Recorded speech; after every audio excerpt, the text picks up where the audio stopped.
My name is Arden Sky, and the first snowfall in Denver that winter felt different, like the world was warning me before it shattered.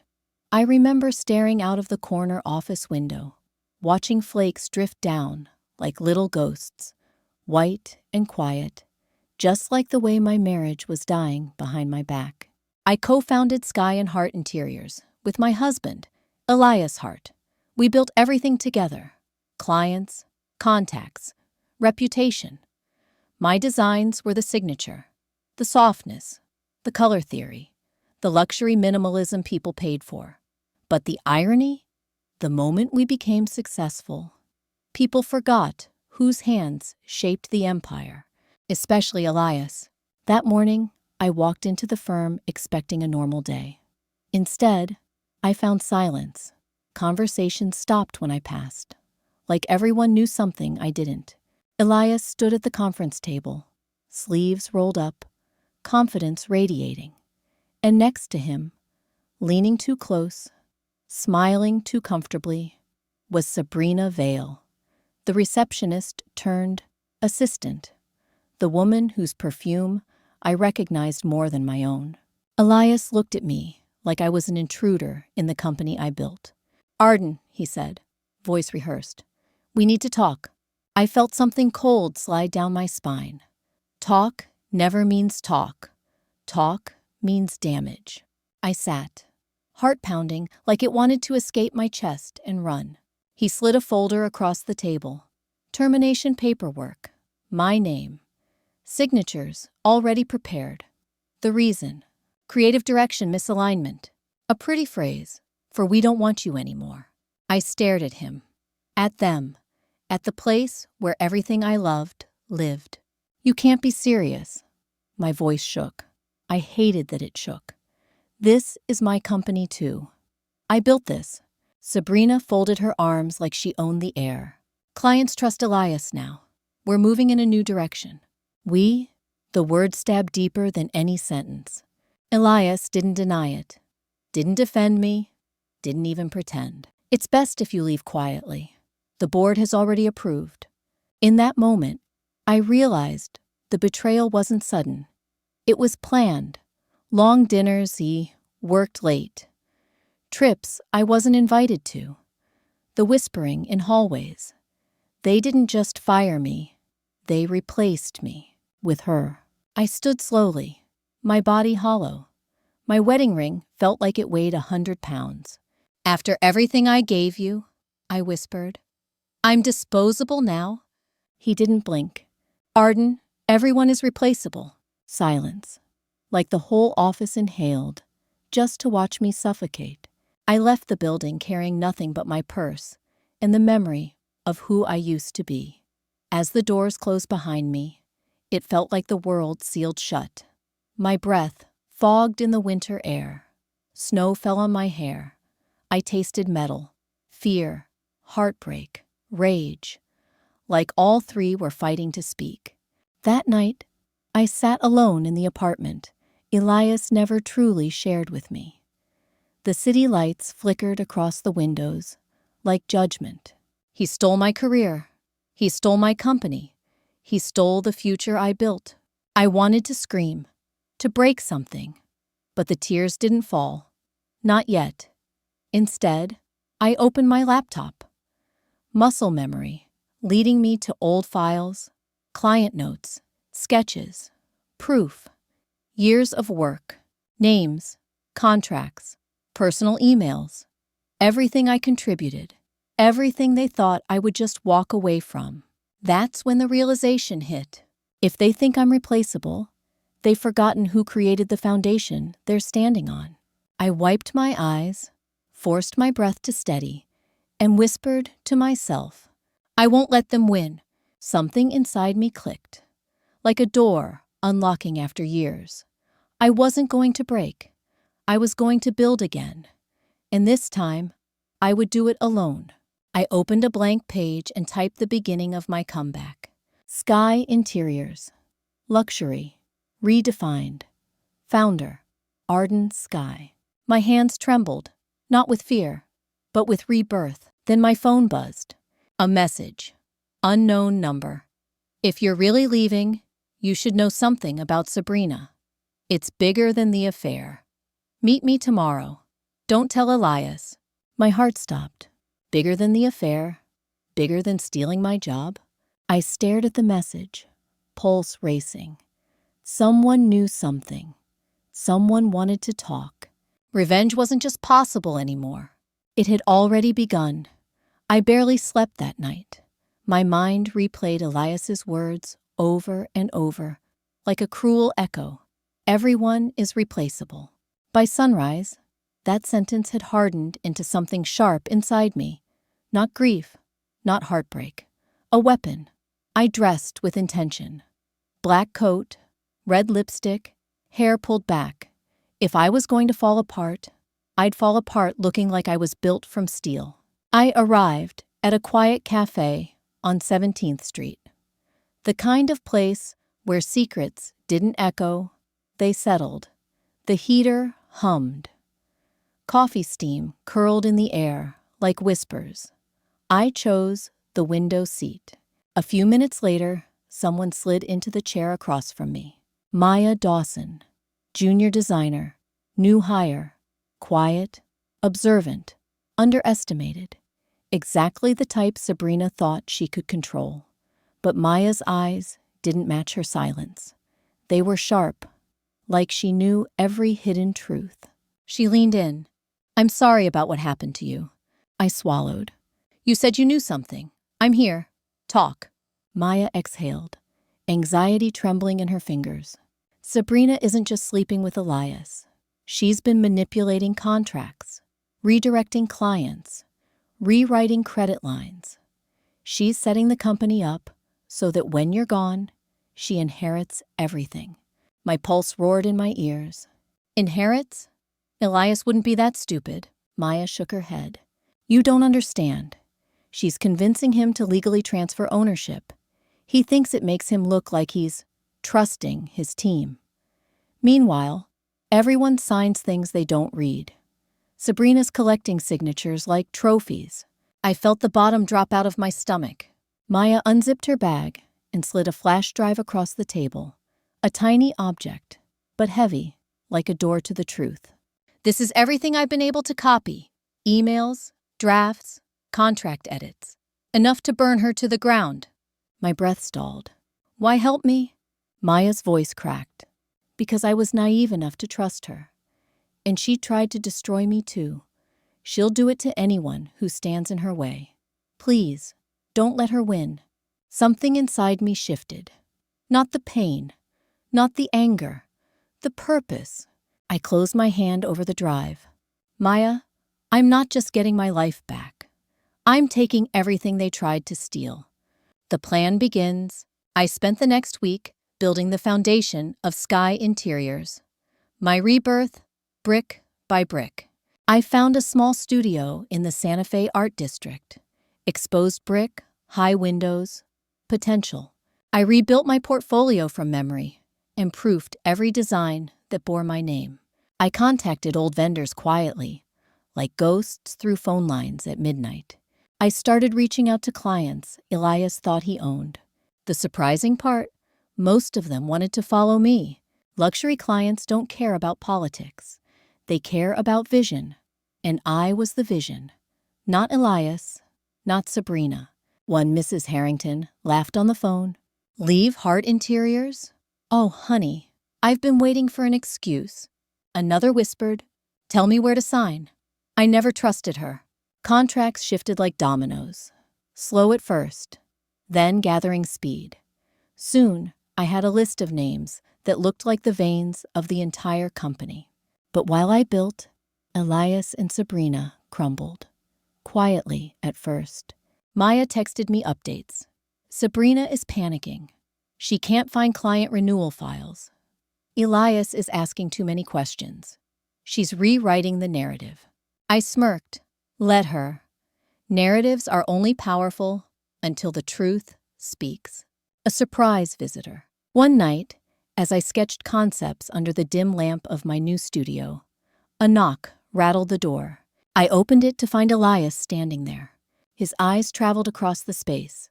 Unfinished walls, samples scattered, blueprints pinned like battle plans. "So it's true," he muttered. "You're starting over." I crossed my arms.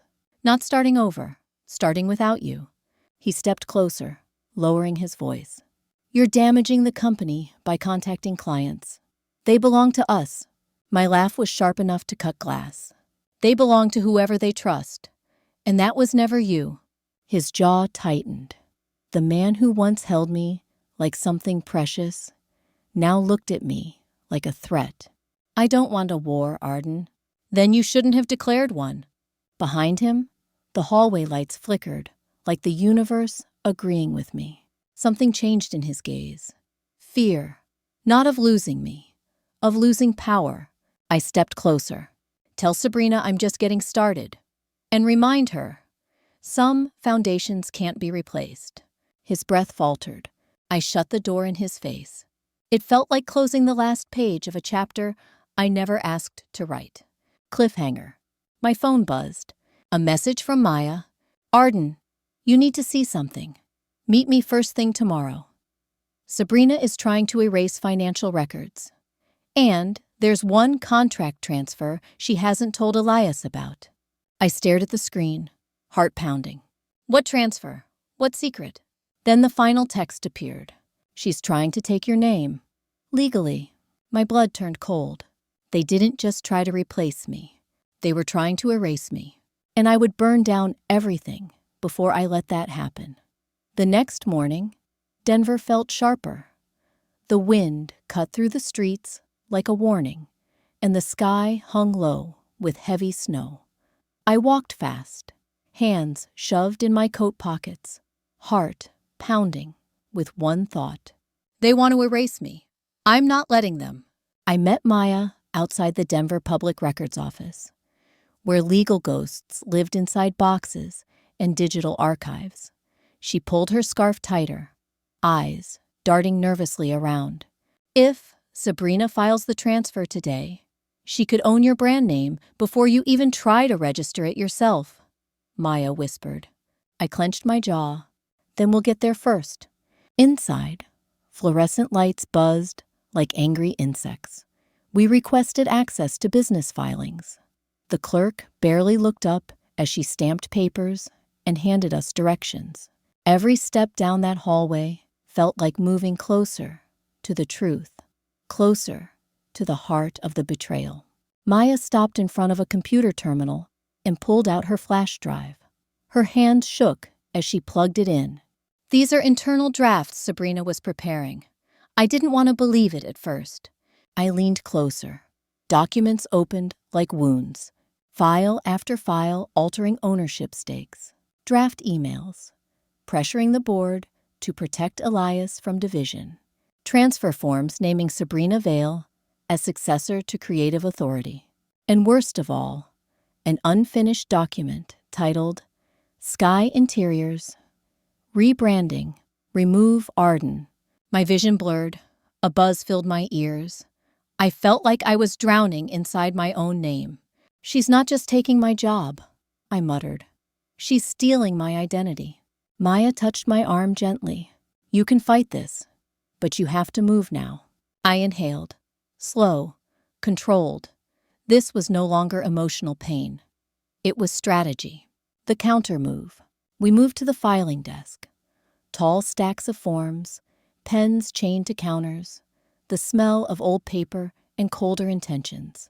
I filled out the trademark and business reconstruction paperwork under a new identity. Sky Interiors, founder and creative director. Arden Sky, independent entity.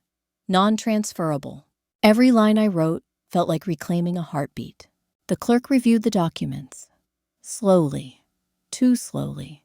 "These will need a counter-signature if there are claims against your previous entity," she said flatly. "There won't be," I replied. "I'm making sure of that." She stamped the paperwork. Thud. The sound echoed like destiny landing. It was done. Not finished, but started. The first strike.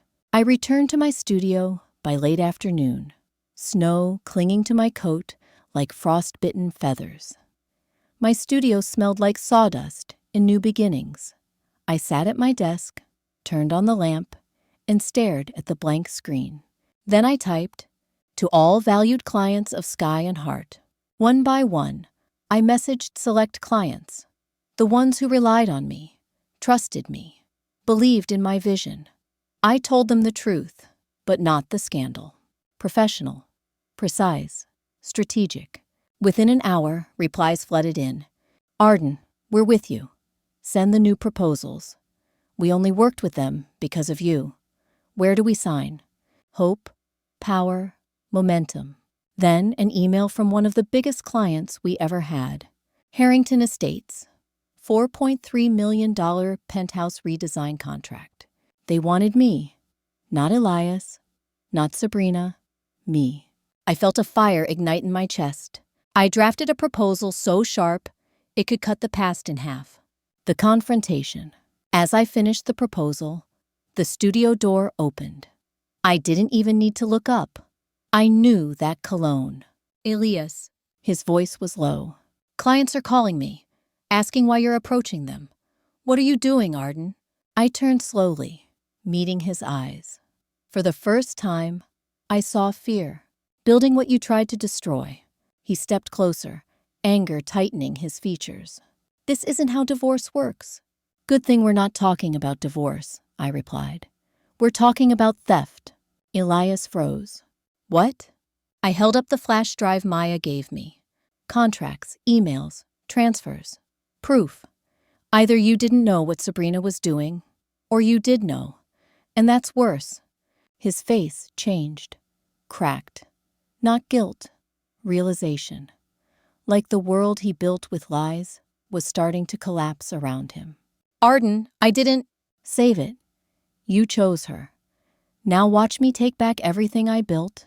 For a second, snowlight reflected off the windows, and he looked small, like a man standing at the edge of a cliff he never expected to fall from.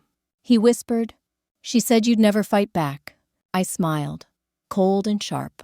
"That's because she mistook silence for surrender." Elias stepped back, defeated, or preparing for war. I couldn't tell. He left. The door slammed. My lamp flickered. Cliffhanger. I turned back to my laptop. I was about to send the Harrington proposal when a notification popped up. Incoming email from Sabrina Vale. Subject, cease and desist. Final warning. My heart thudded. I opened it. One line. "If you contact one more client, I will destroy you legally, financially, and publicly. Walk away while you still can." I stared at the screen. My fear burned away. All that remained was purpose. I hit reply. "See you in the negotiations." Send. A storm was coming. And this time, I wouldn't be the one running. The days that followed felt like the calm before a tornado. Quiet, tense, suffocating. I wasn't just fighting for contracts anymore. I was fighting for existence, for the right to still be Arden Sky in a world that tried to trade me out like a fixture. My new studio became war headquarters. Blueprints covered the walls. Contracts covered the tables. My coffee was cold, more often than warm. My eyes were red, more than rested.